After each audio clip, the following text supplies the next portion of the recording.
എല്ലാവർക്കും നമസ്തേ. സുനിതയാണ്. ഇന്ന് ചിങ്ങം രാശിയിലെ 2.25 നക്ഷത്രക്കാർക്ക് 2025 ഗ്രഹസ്ഥിതി എങ്ങനെയൊക്കെയാണ് അനുകൂലമായും പ്രതികൂലമായും സ്വാധീനിക്കുന്നതെന്നാണ് പറയാനായിട്ട് പോകുന്നത്. ചിങ്ങം രാശിയിലെ 2.25 നക്ഷത്രം മകം, പൂരം, ഉത്രം കാൽഭാഗവും അടങ്ങിയതാണ്. ചിങ്ങം രാശിക്കാരുടെ പുതുവർഷ ഫലമാണ് പറയാനായിട്ട് പോകുന്നത്. 2025 ഏറ്റവും വലിയ പ്രത്യേകത എന്ന് പറയുന്നത് എല്ലാ സ്ലോ മൂവിങ് പ്ലാനറ്റ്സും രാശി മാറുന്നു എന്നുള്ളത് തന്നെയാണ്.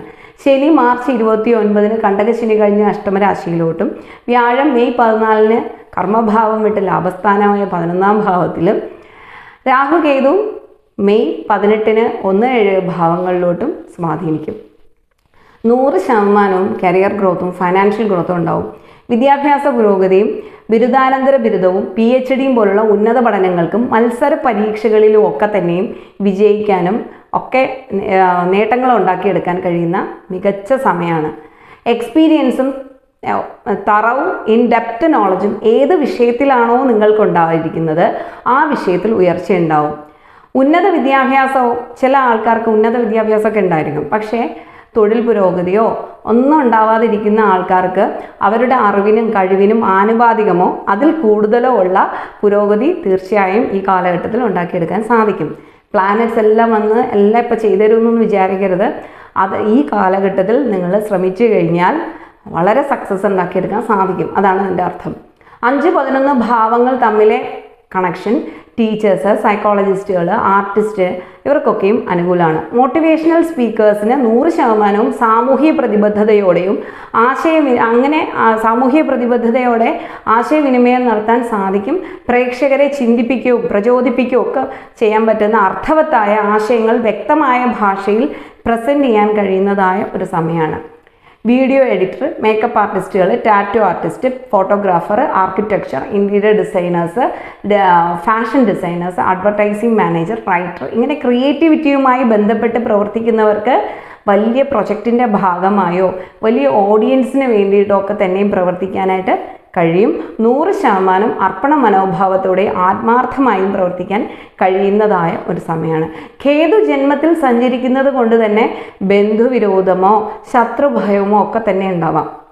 നമ്മുടെ കോൺഫിഡൻസിനെയോ ഇൻ്റലിജൻസിനെയോ ഫൈനാൻസിനെയോ ഒക്കെ തന്നെ ബുദ്ധിമുട്ടിക്കുന്ന ഫ്രണ്ട്സ്, റിലേറ്റീവ്സ്, കൊളീഗ്സ്, ഇല്ലോസ്, അങ്ങനെ ആരും ആവാം.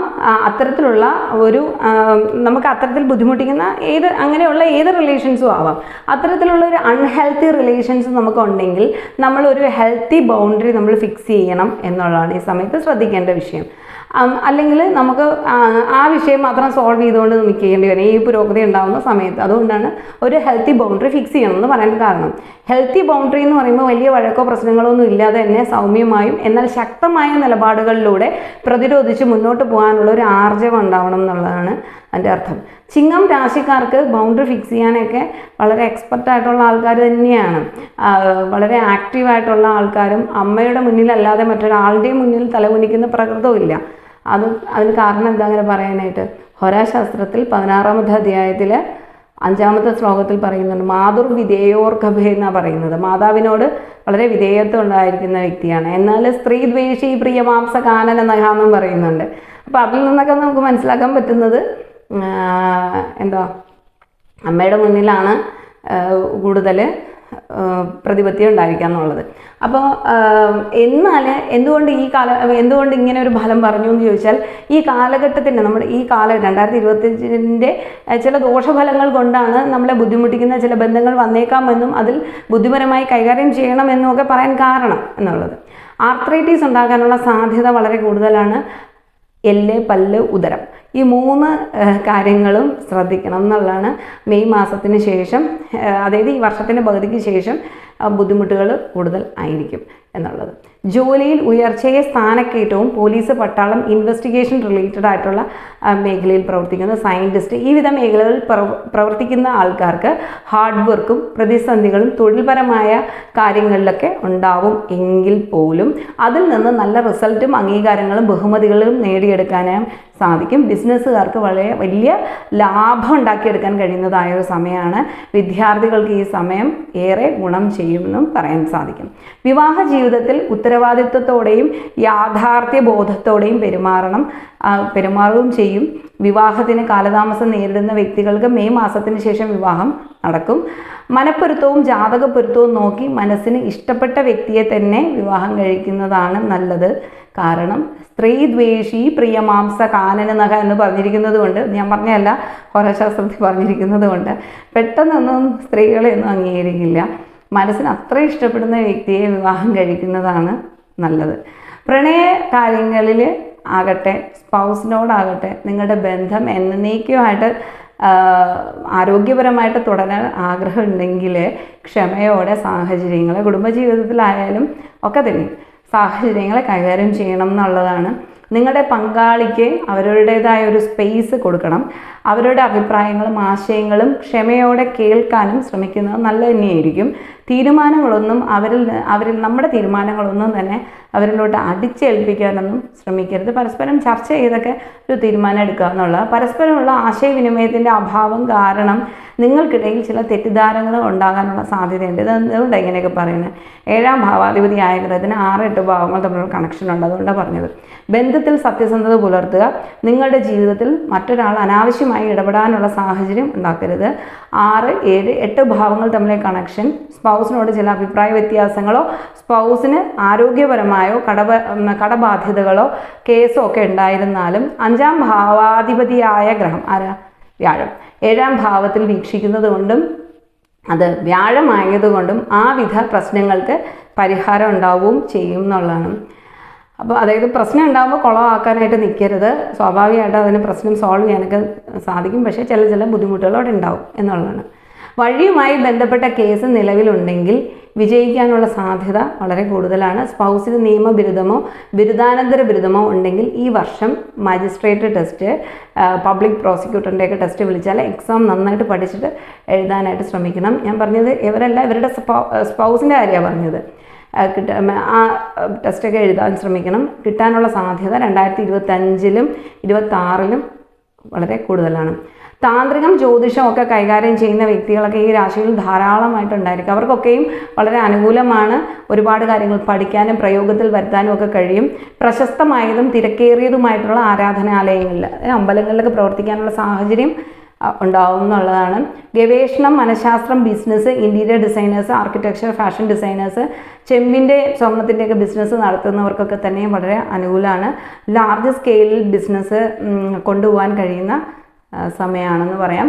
പ്രതിബദ്ധതയും സ്ഥിരതയും ഉത്തരവാദിത്ത ബോധവും തൊഴിൽ പുരോഗതിയും ഒക്കെ ഉണ്ടാകും. വിദ്യാഭ്യാസ പുരോഗതിയും നല്ല കാഴ്ചപ്പാടുകളും നമ്മുടെ ആശയങ്ങളും അഭിപ്രായങ്ങളും തൊഴിൽ മേഖലയിൽ പുരോഗതിയും അംഗീകാരങ്ങളും ഒക്കെ തന്നെയും ഉണ്ടാക്കും. സാമ്പത്തിക നേട്ടവും സമ്പാദ്യവും ഉണ്ടാവും. ഷെയർ മാർക്കറ്റിലൊക്കെ ഇൻവെസ്റ്റ് ചെയ്യുന്ന വ്യക്തികൾക്ക് മെയ് മാസത്തിന് ശേഷം അനുകൂലമാണ്. നന്നായിട്ടൊക്കെ പഠിച്ചിട്ടൊക്കെ ഇൻവെസ്റ്റ് ചെയ്യുക. ജ്യോതിഷത്തിൽ പറഞ്ഞതുകൊണ്ട് മാത്രം ഇൻവെസ്റ്റ് ചെയ്യുന്നത്, നന്നായിട്ട് പഠിച്ചിട്ട് ഇൻവെസ്റ്റ് ചെയ്യുക എന്നുള്ളത്. പഠിച്ചിട്ട് ഇൻവെസ്റ്റ് ചെയ്യുന്ന ആൾക്കാർക്കൊക്കെ അത് നല്ല പ്രോഫിറ്റ് ഉണ്ടാക്കിയെടുക്കാൻ പറ്റുന്ന സമയം തന്നെയാണെന്ന് പറയാൻ പറ്റും. പ്രണയത്തിനും പ്രണയ വിവാഹത്തിനും ഒക്കെ സാധ്യത ഉണ്ട്. എന്തുകൊണ്ടാണ് ഷെയർ മാർക്കറ്റിൽ പ്രോഫിറ്റ് ഉണ്ടാക്കിയെടുക്കാൻ പറ്റുമെന്ന് പറയാൻ കാരണം എന്ന് ചോദിച്ചാൽ, അഷ്ടമാധിപതിയായ ഗ്രഹമാണ് 11ാമത്തെ രാശിയിൽ പോയേക്കുന്നത്. 5ാം ഭാവാധിപതി അഷ്ടമാധിപതി 11ൽ സഞ്ചരിക്കുന്നത് കൊണ്ടാണ് അങ്ങനെ പ്രോഫിറ്റ് ഉണ്ടാക്കിയെടുക്കാൻ സാധിക്കുമെന്ന് പറയാൻ കാരണം. അതുപോലെ പ്രണയത്തിനും പ്രണയ വിവാഹത്തിനും ഒക്കെ തന്നെയും സാധ്യത ഉള്ളൊരു സമയമാണ്. വിവാഹം അല്പം വൈകിപ്പോയാലും നല്ല വിവാഹമൊക്കെ നടക്കും. അധ്യാപകർക്കൊക്കെ അനുകൂലമാണ്. BEdോ TTCയോ MEdോ ഒക്കെ കഴിഞ്ഞ കുട്ടികൾക്ക് ഈ വർഷം ജൂബിലി കിട്ടും എന്നുള്ളത്. ജേർണലിസ്റ്റ്, ന്യൂസ് റീഡേഴ്സിന് ഒക്കെ തന്നെയും തൊഴിൽ പുരോഗതി ഉണ്ടാവും ഈ ഒരു സമയത്ത്. ജോലി മാറ്റം ആഗ്രഹിക്കുന്നവർക്കും ഇപ്പോൾ നിൽക്കുന്നേക്കാളും വലിയ ഒരു ഓർഗനൈസേഷനിലോ അല്ലെങ്കിൽ ഒരു വലിയ പ്രൊജക്റ്റിൻ്റെ ഭാഗമായിട്ടോ ഒക്കെ പ്രവർത്തിക്കാനായിട്ടുള്ള സാധ്യത 2025 സാധ്യത വളരെ കൂടുതലാണെന്ന് പറയാൻ പറ്റും. സമൂഹത്തിൽ നിങ്ങളുടെ പ്രശസ്തി വർദ്ധിക്കും. സുഹൃത്തുക്കളുടെ സഹായത്തോടെ പണം സമ്പാദിക്കാനുള്ള അവസരങ്ങളൊക്കെ ലഭിക്കും. ജോലിയിൽ പ്രൊമോഷൻ ലഭിക്കും. സഹോദരങ്ങൾക്ക് ഉയർച്ചയുണ്ടാവും. അഷ്ടമശനി 2ാം ഭാവത്തിൽ വീക്ഷിക്കുന്നതിനാൽ സാമ്പത്തികമായ ഇടപാടുകൾ ശ്രദ്ധ കൊടുക്കണം. നിങ്ങളുടെ ജോലിയിൽ ശ്രദ്ധ കേന്ദ്രീകരിക്കണം. ബിസിനസ് പാർട്ണർഷിപ്പിൽ സാമ്പത്തിക ഇടപാടുകളിലെല്ലാം തന്നെ സുതാര്യതയും കൃത്യതയും ധാരണയും ഉണ്ടാകണം. Allergic issues, asthma, sugar, BP, കണ്ണുമായി ബന്ധപ്പെട്ട പ്രശ്നങ്ങൾ, ദഹനക്കേട് ഇതൊക്കെ ഉണ്ടാകാനുള്ള സാധ്യത വളരെ കൂടുതലാണ്. പോലീസ്, ഇൻവെസ്റ്റിഗേഷൻ റിലേറ്റഡ് ജോബ്സൊക്കെ ചെയ്യുന്നവർക്കും മെയ് മാസത്തിന് ശേഷം വളരെ അനുകൂലമാണ്.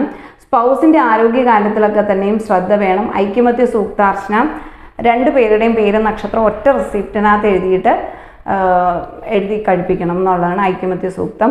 ശിവപാർവതി ക്ഷേത്രത്തിൽ കഴിപ്പിക്കണം.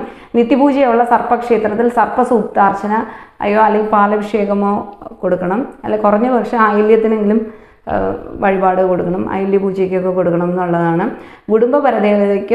കുടുംബപരദേവതയ്ക്ക് അവിടുത്തെ ശക്തിക്ക് അനുയോജ്യമായ രീതിയിലെ വഴിപാട് മാർഗങ്ങളിൽ ഏതെങ്കിലും ഒരു വഴിപാട് മാർഗം എല്ലാ മാസവും കൊടുത്തുകൊണ്ടിരിക്കുക. ചിങ്ങക്കൂറിൽ ജനിച്ച പ്രായമായ ആൾക്കാരുണ്ടാവില്ലേ, പ്രായമായ അച്ഛനും അമ്മയൊക്കെ, അവർക്ക് വേണ്ടിയിട്ട് ധന്വന്തരി മന്ത്രം നിത്യേന ജപിക്കണം എന്നുള്ളതാണ്. അല്ലെങ്കിൽ അവർക്ക് ഒന്നുകിൽ അവർ ജപിക്കുക, അല്ലെങ്കിൽ അവർക്ക് വേണ്ടിയിട്ട് അവരുടെ മക്കൾ ധന്വന്തരി മന്ത്രം ജപിക്കണം എന്നുള്ളതാണ്. അതെന്തുകൊണ്ട് അങ്ങനെ പറഞ്ഞതെന്ന് ചോദിച്ചാൽ, ഈ പറഞ്ഞ രോഗഭാവം 6ാം ഭാവത്തിന് 8ാം ഭാവമായിട്ടുള്ള കണക്ഷൻ ഉള്ളത് കൊണ്ടാണ് അങ്ങനെ പ്രായമായ ആൾക്കാരുടെ ആരോഗ്യപരമായ കാര്യത്തിൽ ശ്രദ്ധ കൊടുക്കണമെന്ന് പറയാൻ കാരണം.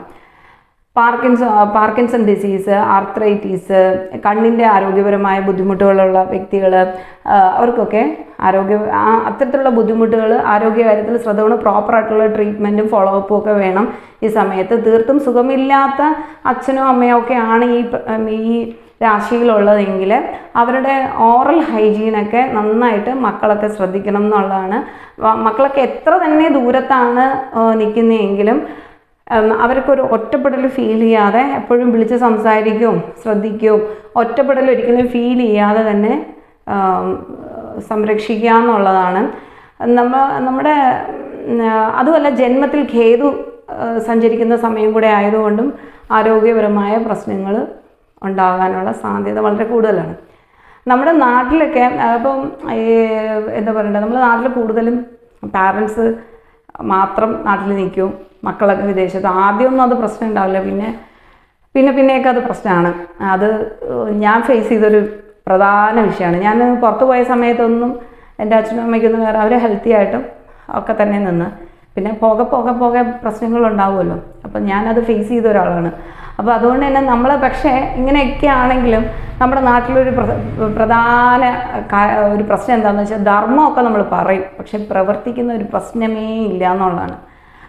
നമ്മളെപ്പോഴും സാമ്പത്തികം എന്ന് പറയുന്ന വിഷയത്തിൽ കൂടുതൽ ഫോക്കസ് ചെയ്യുന്ന ആൾക്കാർ തന്നെയാണ്. അല്ലാതെ നമ്മളാക്കിയ ആൾക്കാരാണ് നമ്മുടെ പാരൻസ് എന്ന് പറയുന്നത്. അവരുടെ ഹെൽത്തിനും അവർ ഈ പ്രായമായി കഴിയുമ്പോൾ അവരെ ഒറ്റപ്പെടാതെ സംരക്ഷിക്കാനുള്ള ഉത്തരവാദിത്വം, ബോധവും നമുക്കവിടെ ഉണ്ടാവണം. അങ്ങനെ ഒരു ബോധം ഉണ്ടായിരിക്കുന്ന ആൾക്കാർക്ക് ഒരു അവരുണ്ടാക്കുന്ന ഓരോ കാശിനും അതിൻ്റേതായ മൂല്യം ഉണ്ടാവും. എൻ്റെ അമ്മ രോഗപീഠകൾ കാരണം അമ്മ ഈ ലോകം വിട്ടു പോയ സമയത്ത് അച്ഛനൊറ്റയ്ക്കായി. അപ്പോൾ ഞാൻ ആ സമയത്ത് എന്നെ ഒത്തിരി ചിന്തിപ്പിച്ച ഒരു വിഷയമുണ്ട്.